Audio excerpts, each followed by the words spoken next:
아멘. 자리에 앉겠습니다.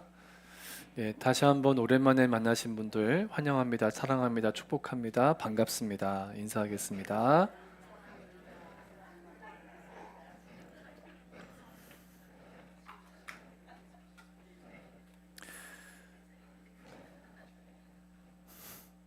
지난 3월에 한국에 출간되자마자 바로 베스트셀러 1위에 오르면서 큰 주목을 받았던 책이 있습니다. 화면에 보여드리는 Dear Brain이라는 제목의 책인데요. 이 책의 저자는 이썸 몰릭이라는 분입니다. 2024년 작년에 타임지에서 선정한 인공지능 분야에서 가장 영향력 있는 인물 중 한 분으로 꼽혔던 분인데요. AI 시대에 개인이 어떻게 이 AI 기술에 효과적으로 적응할 수 있을지, 또 실용적으로 잘 사용할 수 있을지에 대해서 전문가 입장에서 굉장히 잘 다루고 있는 책이어서 한 번쯤은 읽어볼 만한 책이라는 생각이 들었습니다. 저도 지금 한창 읽고 있지만 여러분에게도 읽을 수 있도록 다음 주일에는 교회 로비의 추천 도서에 두도록 하겠습니다. 꼭 한번 읽어보세요. 자, 이썸 몰릭은 이 책을 시작하면서 이렇게 말합니다. 나는 누구든 인공지능에 대해 제대로 알게 되면 최소한 3일 밤을 뜬 눈으로 지새우게 될 것이라 믿는다. 전문가 입장에서 한 얘기예요. 우리는 아직도 AI 기술에 대해서 잘 모르고 있다는 거죠. 이썸 몰릭은 실제로 자신은 계속 밤잠을 설친다 이렇게 얘기를 합니다. AI 기술이요, 특히 요즘 들어서 매우 기적적인 놀라운 새로운 기술로 탈바꿈하고 있기 때문입니다. 계속 달라지고 발전하고 있습니다. 여러분이 지금 생각하시는 것 이상으로 발전되고 있는 상황이라는 거죠. 요즘에 AI라는 말 앞에 꼭 붙는 말이 있는데 생성형이란 말입니다. 영어로는 generative인데 무언가를 계속 새롭게 generate, 만들어낸다는 뜻입니다. 챗 GPT 같은 게 대표적인 경우죠. 컨텐츠를 계속 만들어내는 생성형 AI죠. 자, 이런 생성형 AI는 이미 우리의 삶에 굉장한 영향을 끼치고 있습니다. 뭐 경우에 따라서는 여러분 별로 사용하지 않고 접하지 않고 계실지는 몰라도 여러분은 그 변화에서 자유로우실 수 없습니다. 온 땅이 그렇게 변화되고 있는 거죠.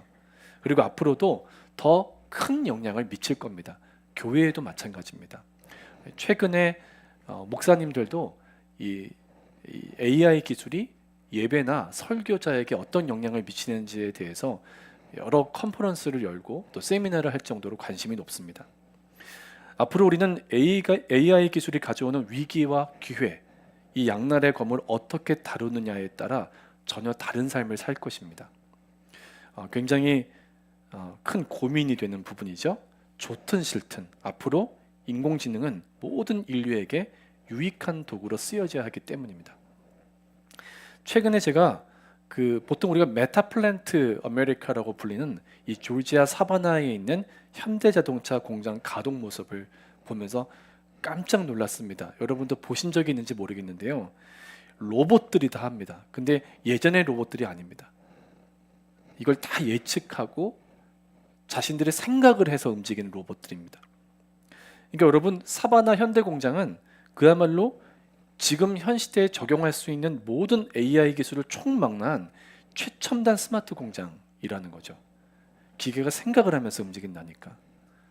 문득 이런 생각이 또 들더라고요. 이게 너무 빨리 기술이 발전되니까 이제 도시의 대형 교회에는 친교나 안내위원도 AI 로봇이 할 날이 오겠다.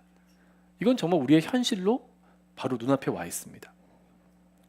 하지만 이렇게 아무리 세상이 AI 로봇으로 가득해져도 저와 여러분 같은 신앙인들은 놓쳐서는 안 되는 귀중한 진리가 있습니다.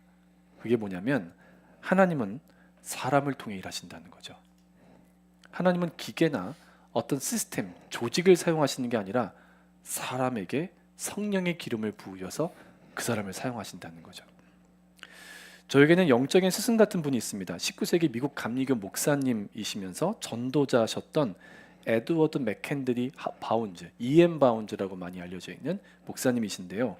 이분은 기도의 성자라고 불린 만큼 기도를 많이 하셨고 실제로 기도에 대한 메모를 너무나 많이 남겨서 그게 책들로 여러 권 만들어졌습니다. 이분의 대표적인 책이 Power Through Prayer, 기도의 능력이라는 책인데요. 이 책의 첫 장에서 바운즈 목사님은 이런 말을 합니다.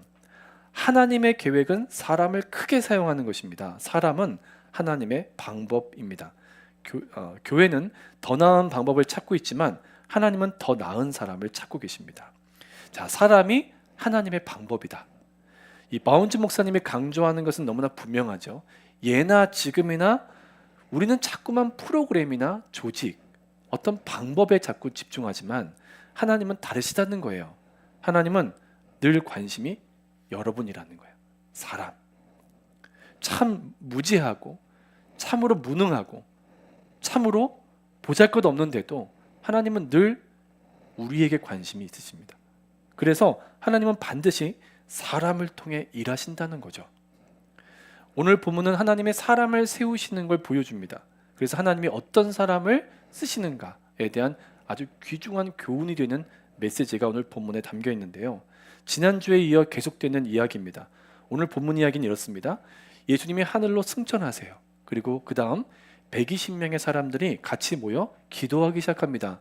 그냥 향방 없이 기도한 게 아니라 예수님이 오시리라 약속하셨던 성령님이 오실 걸 믿고 사람들이 모여서 기도하는데, 이 120명 안에는 예수님의 11명의 제자들과 또 신실한 여자분들, 또 예수님의 어머니와 동생들, 이 가족들까지 다 포함되어 있었습니다.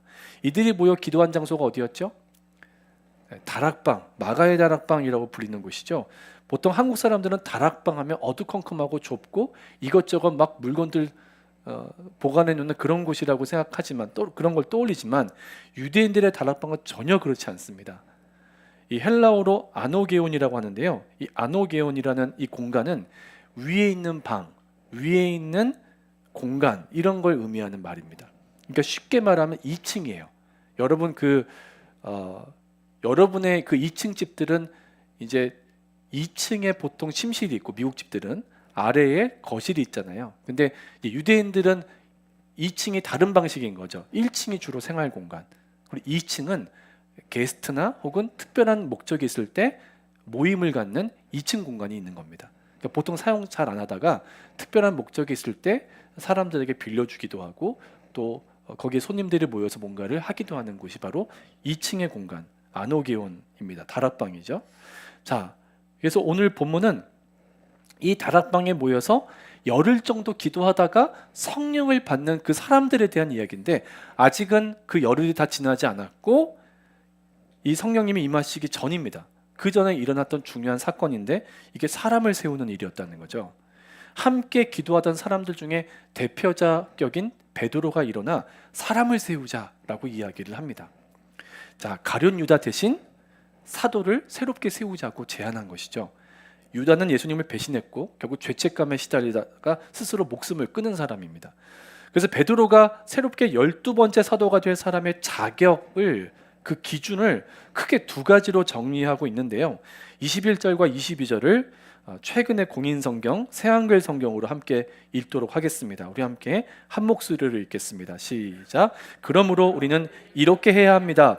주 예수님이 우리 가운데서 드나드셨던 기간 내내 우리와 함께 다녔던 사람들이 있습니다. 요한의 세례로부터 시작해서 주 예수님이 우리를 떠나 올라가신 날까지요. 그들 가운데 한 사람이 우리와 함께 부활의 증인이 되어야 합니다. 자, 제가 강조해드린 부분을 보세요. 주 예수님이 우리 가운데서 드나드셨던 기간 내내 우리와 함께 다녔던 사람들, 이렇게 표현합니다.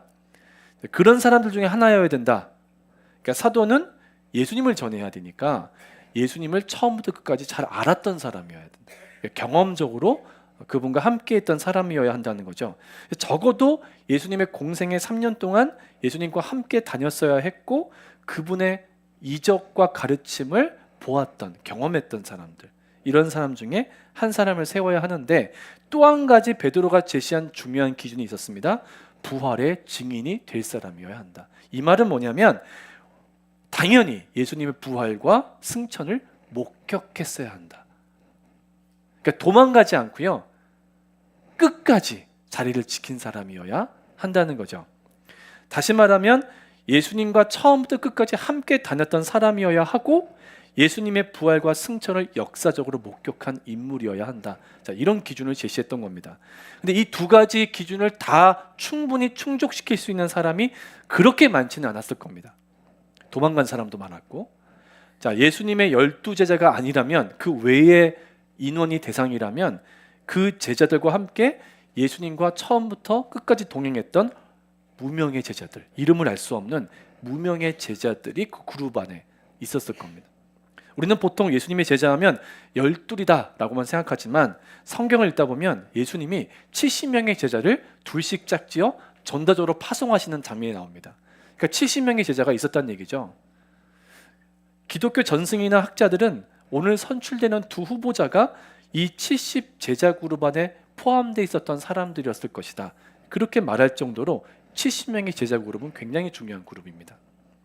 자, 드디어 두 사람이 후보자로 선출이 됩니다. 23절 우리 함께 한 목소리로 읽어볼까요? 시작.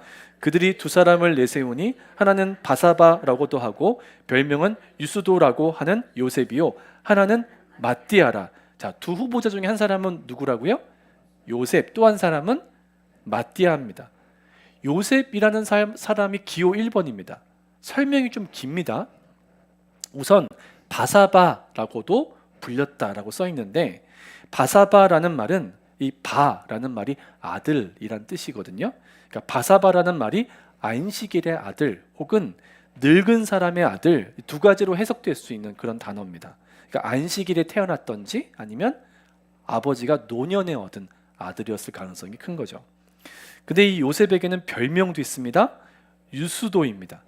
유스도는 유대식 이름이 아니라 로마식 이름입니다. 그러니까 정의라는 좋은 의미를 가진 이름인데요. 이 바우킴이라는 학자가 뭐라고 말하냐면, 이 요셉은 팔레스타인 지역 바깥, 그러니까 지금 예수님이 활동하시던 그 지역 바깥에서 선교하고 전도를 했기 때문에 유스도라는 로마식 이름을 초기에 갖고 있었을 것이다. 이제 그렇게 설명을 합니다. 여러분, 사도 바울도 사울이 바울된 게 아니라요, 여러분이 혹시라도 잘못 알고 계실까봐, 사울이 바울된 게 아니라 원래부터 사울과 바울이라는 이름을 갖고 있었습니다. 성경 어디에도 사울이 바울됐다고 표현한 구절이 없어요. 근데 우리가 이제 뭐 집회나 이런 때 영적인 해석을 하느라고 뭐 큰 자가 작은 자, 겸손한 바울이 됐다, 이렇게 해석을 하는 해석들을 너무 많이 들어가고 그게 사실이라고 생각하는데 전혀 사실이 아닙니다. 이 바울은 원래 디아스포라 유대인 출신이기 때문에 원래부터 이 유대식 이름과 로마식 이름을 둘 다 갖고 있었습니다. 그리고 이 로마식 이름인 바울은 작은 자라는 뜻이 맞거든요. 근데 히브리식, 유대식 이름인 사울은 큰 자 이런 뜻이 아니라요, 하나님께 구해서 받은 자 이런 뜻을 갖고 있습니다. 그러니까 전혀 뜻이 달라요. 그러니까 두 이름을 다 갖고 있다가 바울이 언제부터 바울이라는 이름을 자주 사용하기 시작합니까? 이방 선교하면서.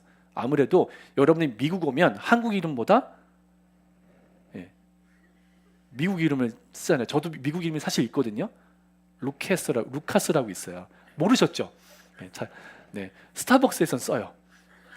그러니까 우영 하면 잘 못 알아들으니까 우영 이러면 막 저도 이상하게 들리니까 루카스다 이렇게 얘기를 하거든요. 그러니까 그만큼 이방 지역에서 전도하다 보면 영어 이름을 이 외국 이름을 써야 했던 것처럼 이 유스도라는 로마식 이름을 갖고 있었던 요셉은 이 선교와 전도에 앞장섰던 사람이었을 것이다 라고 설명을 합니다.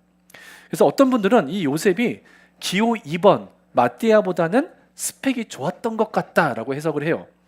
바사바라고도 하고 유스도라고도 하는 로마식 이름을 가진 요셉, 설명이 길잖아요. 어떤 사람 설명하려면 그 설명이 길어진다면 스펙이 좋은 편인 거예요. 뭐 어떤 화기를 갖고 있고 어디서 공부를 했고 막 이런 걸 설명. 저 같은 사람은 짧아요. 컬럼버스 감리교회 김우영 목사, 짧아요. 짧으면서 영광스러운 이름이죠.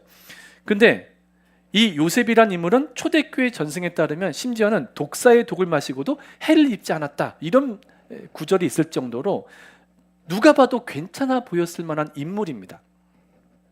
야, 저 사람은 장로감이야. 여러분이 가끔 이제 신앙이 좋아 보이면 그런 말 쓰잖아요. 저분은 목회자가 됐어야 돼. 그럴 만한 인물이었다는 거죠. 근데 중요한 건 뭐예요? 하나님은 우리의 외모나 스펙을 전혀 보시지 않는다는 거예요. 반면에 마띠아는 특별한 설명이 없습니다. 그냥 마띠아입니다. 근데 마띠아란 이름 자체가 너무 좋습니다. 마띠아란 이름의 뜻은 하나님의 선물. 헬라어로 마테티아스입니다. 이거는 예수님의 제자였던 마테와 이름의 뜻이 같습니다. 근데 사실 우리에게는 요셉과 마띠아 두 사람에 대한 자세한 정보가 없어요. 성경에 없으니까. 물론 기독교 전승 또 다른 문헌들에는 기록이 되어 있는 것들이 있지만 성경은 설명해 주지 않아요. 근데 확실한 건 뭐냐면 적어도 이 두 사람 모두가 다른 제자들이 볼 때 꽤 괜찮은 후보자들이었을 거라는 겁니다. 교회에서도 임원들 선출할 때 객관적 기준을 가지고 후보자를 세우지 않습니까? 이 사람이 교회 출석은 잘하는지, 헌금 생활은 제대로 하는지, 신앙훈련 제대로 받았는지 이런 걸 살펴보고 후보자로 추천을 합니다. 그리고 보통 요즘에 회의에서는 투표로 결정을 하죠. 교인들을 볼 때 저 사람은 충분히 그럴 자격이 있고 후보가 돼 라고 할 만한 객관적 이유가 있어야 임원으로, 특히 중직이라고 하는 섬겨야 하는 자리에 사람 세울 때는 이런 기준이 필요하지 않습니까?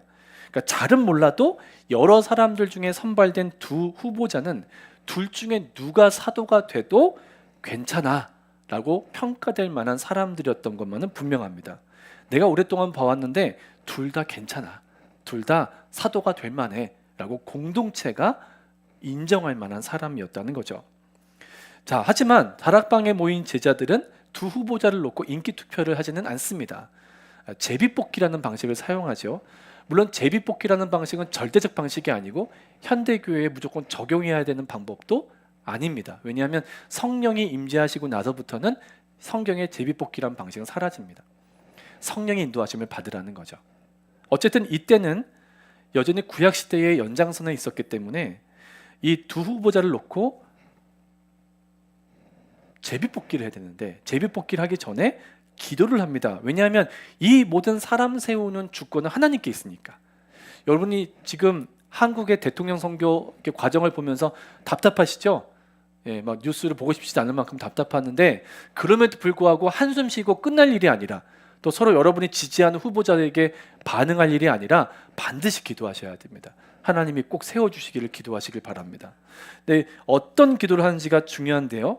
24절, 25절 두 절 말씀을 함께 새한글 성경으로 함께 화면 보고 있습니다. 시작.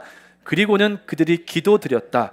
주님, 모든 사람의 마음을 아시는 주님, 이 둘 가운데 어떤 사람을 선택하셨는지 분명하게 보여주십시오. 그 사람이 이 섬김의 자리, 곧 사도의 직무를 맡을 것입니다. 유다는 그 자리에서 엇나가 자기 자리로 가버렸습니다. 자, 우리가 놓치지 말아야 될 표현이 여기 나옵니다. 모든 사람의 마음을 아시는 주님. 여러분 마음에 지금 새기세요. 모든 사람의 마음을 아시는 주님. 주님, 저희는 모르지만 주님은 아세요. 두 사람의 마음을. 그러니 마음을 보시는 주님이 둘 중에 한 사람을 정해주세요. 이렇게 하고 제비뽑기를 했다는 거죠.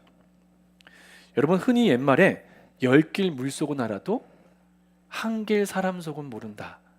이게 정말 진리 아닙니까? 정말 모르겠는 게 사람 마음입니다. 알다가도 모르겠어요. 어쨌든 여러분도 여러분 마음 모르시겠죠. 아침에 달랐다, 저녁에 달랐다, 하루에 골백 번도 바뀌지 않습니까? 또 그 자꾸 바뀌는 마음도 간장종지만 해가지고 뭐 어쩔 줄을 모르겠습니다. 근데 그런 우리의 마음을 가장 정확하게 아시는 분은 우리의 마음을 창조하신 하나님입니다. 하나님만이 우리의 마음을 아십니다. 그러니까 다른 사람이 여러분 마음 몰라준다고 섭섭해하지 마십시오. 목사가 내 마음도 몰라주고 이러지 마십시오. 최대한 노력은 하겠습니다. 그러나 여러분의 마음을 속속들이 아시는 분은 주님밖에 없습니다. 사람은 속여도 하나님은 못 속여요. 여러분도 저도 내 마음을 아시는 이는 하나님 한 분밖에 없다. 이 믿음을 오늘 취하셔야 합니다. 하나님이 내 마음을 아신다. 이 말은 사실 두려운 말입니다. 여러분 내 속에 있는 게 다 드러난다는 뜻 아닙니까? 겉으로는 아무리 치장하고 아무리 화장을 하고 화장 수준이 아니라 분장을 해도 우리의 겉은 숨길 수 있을지 모르지만 속은 못 숨기죠. 하나님 앞에.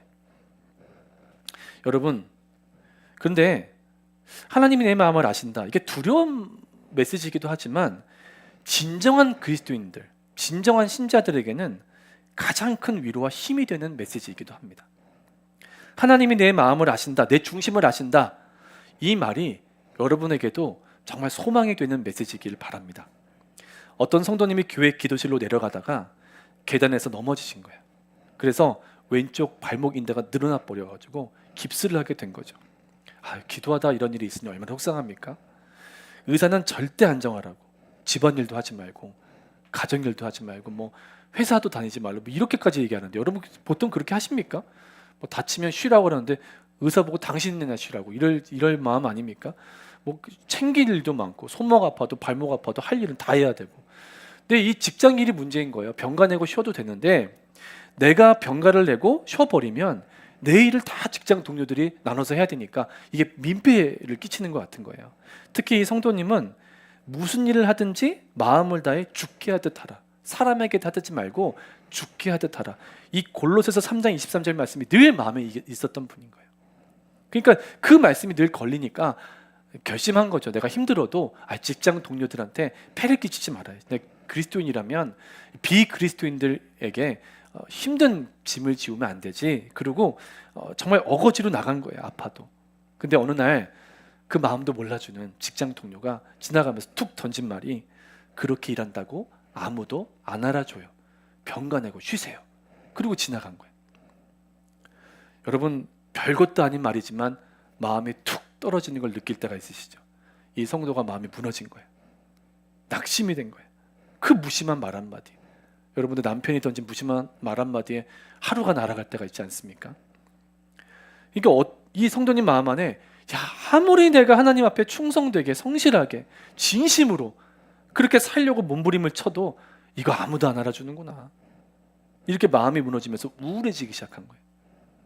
아니, 하나님 저를 보고 계시긴 합니까? 이 한탄 섞인 원망의 기도가 절로 나왔다는 거죠. 그래도 퇴근을 하고 기도실을 또 갔대요. 신실한 성도니까. 큐티를 하는데 마침 눈에 들어온 말씀이 시편 33편 13절 말씀이었대요. 여호와께서 하늘에서 구워보사 모든 인생을 살피시며. 이 말씀을 아멘하고 받았는데도 참 위로가 되고 소망은 되는데 마음속 깊이 서글픔은 사라지지 않더랍니다. 여러분, 신앙생활하다가 내가 분명 은혜 받았는데 왜 이렇게 서글프지? 이렇게 마음이 우울하지? 이런 경우가 있잖아요. 이 성도가 그랬던 거예요. 그 솔직하게 하나님 앞에 마음을 토한 거죠. 하나님, 알겠는데요, 저도 사람인지라 사람의 위로도 필요해요. 이렇게 기도를 했던 모양입니다. 근데 바로 그때 그 앞에서 기도하던 다른 집사님 한 분이 가만히 다가오더니, 집사님, 제가 같이 기도할게요. 그리고서 바닥에 무릎을 꿇더래요. 그리고 이 성도님의 아픈 발목을 붙잡고 그렇게 간절히 기도를 하더라는 거죠. 여러분, 내가 기도할 힘도 없는데 누군가 나에게 말없이 다가와서 기도해 준다면 얼마나 고마운 일입니까? 여러분, 영적인 동지가 꼭 있으시기를 축복합니다. 옆에 있는 분에게 축복합니다. 당신 나의 영적 동지입니다. 이렇게 인사하겠습니다. 여러분, 교회는 꼭 필요해요. 내가 힘을 잃었을 때 붙잡아주는 성도가 반드시 옆에 있어야 되거든요. 얼마나 고맙습니까? 자기의 발목도 아닌데 꼭 자기의 발목처럼 붙잡고 울면서 기도해 주는데, 그렇게 기도해 주는 그 사람을 보다가 성도님 눈에서 눈물이 터진 거예요. 깨달아진 거죠. 하나님이 내 마음을 아시는구나. 하나님이 다 보고 계시구나. 이게 깊이 있게 깨달아졌답니다. 열심히 살다가도 이거 아무도 안 알아주는 건데, 교회에서 보이지 않는 곳에서 봉사하다 보면 좀 억울할 때도 있고, 무심하게 툭 터지고 아무나 할 수 있는 거 괜히 유별나게 그래 이러고 말하고 지나가기도 하고, 이런 일이 있을 때 여러분 마음이 무너질 때가 있습니다. 하지만 하나님은 다 아시죠. 하나도 빠짐없이 보고 계시거든요. 그러니 마음 무너지지 않게, 마음이 더럽혀지지 않게, 여러분 마음이 굳어지지 않게 꼭 마음을 지키시기를 주의 이름으로 축원합니다. 야고보 사도가요, 자기가 기록한 야고보서에 이런 말을 했습니다. 야고보서 1장 8절입니다. 두 마음을 품어 모든 일에 정함이 없는 자로다. 여러분, 이 표현 되게 중요합니다. 두 마음을 품어 모든 일에 정함이 없는 자. 메시지 성경은 이 부분을 이렇게 번역합니다. 태도를 정하지 않은 채 바다에漂流하는 사람. 여러분, 교회를 다니는데 마치 바다 위에 배를 띄워놓고 목적지 없이漂流하듯 신앙생활하고 교회를 다니는 분도 많이 있다는 거예요. 마음이 두 개로 나뉘어졌다는 거예요. 그러니까 이러지도 저러지도 못하고, 완전히 예수님 편에 있지도 못하고, 완전히 이 세상에 나아가지도 못하고, 영적으로 또 돌아다니는 상태의 성도들이 초대교회 때도 많았다는 거죠. 여러분, 교회를 다니는데 마음이 나뉘어져 있어요. 마음이 깨져 있다고요. 성경이 일관되게 말하고 있는 메시지가 이겁니다. 첫째는 정말 깨끗하고 온전해야 하는 것이 사람의 마음이고, 둘째로는 사람의 마음이 깨끗하다는, 온전하다는 건 그 사람의 마음이 둘로 나뉘어지지 않은 상태를 의미한다는 거죠. 그러니까 둘로 나뉘어지지 않은 오직 하나의 마음, 그 온전한 마음 상태를 성경은 깨끗하다, 정결하다 이렇게 표현을 한다는 거죠. 그 대표적인 의미를 밝혀내고 있는 게 신명기 6장 5절 말씀입니다. 같이 한번 읽어볼까요? 시작. 너는 마음을 다하고 뜻을 다하고 힘을 다하여 내 하나님 여호와를 사랑하라. With all your heart. 너의 온 마음으로, 전심으로, 그 나뉘어지지 않고 깨지지 않은 그 하나의 마음으로 하나님을 사랑하는 거, 그 온 마음이 하나님 사랑으로 가득 차 있는 거, 이게 바로 하나님을 대하는 성도의 깨끗한 마음, 온전한 마음이라고 성경이 가르치고 있는 거죠. 아무리 대단한 종교적 행위들을 껍데기 삼아 멋지게 뒤집어 쓰고 있다고 할지라도 결국 하나님이 보시는 건 하나입니다. 그 대단한 껍데기 안에 진짜 마음이 어떠한가인 거죠. 여러분과 제 마음에 하나님 사랑함이 있는지, 이게 하나님의 관심사라는 거죠. 이런 면에서 하나님을 믿고 의지하며 살기로 결정한 성도는 그 무엇보다 자기 마음을 깨끗하게 단장하는 데 힘을 써야 합니다. 여러분, 성경 읽으시잖아요. 성경 한 줄 읽을 때 마치 여러분의 마음을 닦아낸다고 생각하시는 거예요. 여러분의 마음 안에 성경이 담겨지려면 마음이 깨끗해져야 돼요. 그렇지 않으면 아무리 성경을 읽어도 그 성경은 나의 삶에 아무런 영향을 못 끼쳐요. 여러분이 성경을 읽고 기도할 때 마음을 씻는 시간이구나, 그리고 새롭게 채우는 시간이구나, 이런 마음으로 여러분의 성경과 기도를 대하셔야 하는 것이죠. 하나님을 믿고 의지하며 살기로 결정하면 가장 중요한 건 마음을 깨끗하게 유지하는 것이죠. 무엇보다 마음을 정결하게 해야 합니다. 특히 말씀과 기도로. 요셉도 마띠아도 좋은 제자였을 거예요. 누가 사도가 되어도 좋았겠다 싶어요. 근데 제자들은 기도했어요. 우리는 그들의 마음을 모릅니다, 주님. 사람의 마음을 가장 정확하게 보시는 하나님이 두 사람 중에 누가 더 온전한 마음을 가졌는지를 판단해 주십시오. 그렇게 기도를 한 거죠. 그래서 결국 사도로 누가 선출되죠? 하나님의 선물이란 이름을 가진 마띠아였습니다. 마트티아스죠. 사람의 마음을 가장 잘 아신 하나님, 사람의 중심을 보시는 하나님은 마띠아를 최종적으로 선택하십니다. 외모도, 스펙도, 배경도, 실력도 아니라 하나님 보시기에 깨지지 않은 온전한 하나의 마음을 가졌던 마띠아를 최후의 사도로 세우셨던 거죠. 제가 오늘 본문을 묵상하면서 한 가지를 확신하게 됐습니다. 무명의 제자였잖아요, 마띠아가. 이 무명의 제자였던 마띠아가 하나님의 때에 사도로 세워져 쓰임받을 수 있었던 가장 결정적 이유는 그가 처음부터 끝까지 마음을 지켰기 때문이라는 거죠. 아무도 알아주지 않을 때도 있고 혼자구나 싶을 때도 있죠. 사람 마음이 어제는 온전했는데 오늘은 또 깨져 있는 경우도 있습니다. 힘들고 어려울 때면 여러분의 마음에 도망가고 싶고 회피하고 싶은 마음도 생겨나죠. 그런 일이 마띠아에게 있었을 겁니다. 근데 그는 마음을 지켰죠. 많은 사람들이 마띠아를 잘 기억하려고 하지 않습니다. 성경에도 마띠아는 더 이상 나오지 않거든요. 성경 외에 여러 가지 기독교 전승에 나오는 마띠아의 삶은 공통점이 있습니다. 다른 제자들처럼 목숨을 걸고 복음을 전하다가 순교했다는 것이죠. 그는 대단한 업적을 남긴 것이 아닙니다. 하지만 그는 끝까지 하나님 앞에 마음을 지켰습니다. 저는 저와 여러분이 마띠아를 잊지 않았으면 좋겠습니다. 많은 사람들이 가룟 유다의 길을 가고 있습니다. 마음을 지키지 못합니다. 여러분, 가룟 유다가 한 번에 넘어졌나요? 아니에요. 처음에는 사단이 생각을 넣어줬다 그랬어요. 악한 생각, 악한 마음. 근데 그걸 품고 살다가 나중에 어떻게 됐어요? 가룟 유다 안에 사탄이 들어왔죠. 지배했죠. 이런 과정이 여러분의 마음에도 일어나고 있는지도 몰라요. 아무리 여러분이 종교적 행위로 그걸 감춰보려 해도 하나님은 그걸 다 보시는 거예요. 그래서 그것 때문에 여러분을 책망하시기도 하고 여러분에게 깨달음을 주시려고 환경과 조건, 성경과 기도를 통해 또는 믿음의 사람을 통해 권면도 하고 책망도 하시고 깨우시기도 하는 거예요. 여러분, 반응하시길 바랍니다. 끝까지 이 온전한 마음을 지키시길 바라요. 저는 저와 여러분이 가룟 유다의 길을 갈 수도 있고 마띠아의 길을 갈 수도 있는 사람들이라고 생각합니다. 하지만 저와 여러분이 이왕이면 가룟 유다의 길이 아니라 마띠아의 길을 가기를 소망해요. 여러분도 원하시죠? 사랑하는 여러분, 그러니까 마띠아를 잊지 마세요. 마음을 잘 지키시기 바랍니다. 그리고 하나님이 허락하신 자리가 있어요.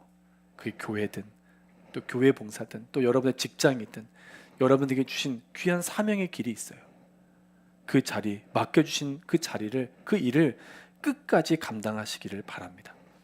작은 예수로 살아가다가 하나님이 오라 하실 때 영원히 그 품에 안겨 안식하는 저와 여러분 되기를 주의 이름으로 축원합니다. 우리 함께 성찬 받기 전에 찬양했으면 좋겠습니다. 나의 마음을 정금과 같이 찬양 함께하고 우리 기도하겠습니다.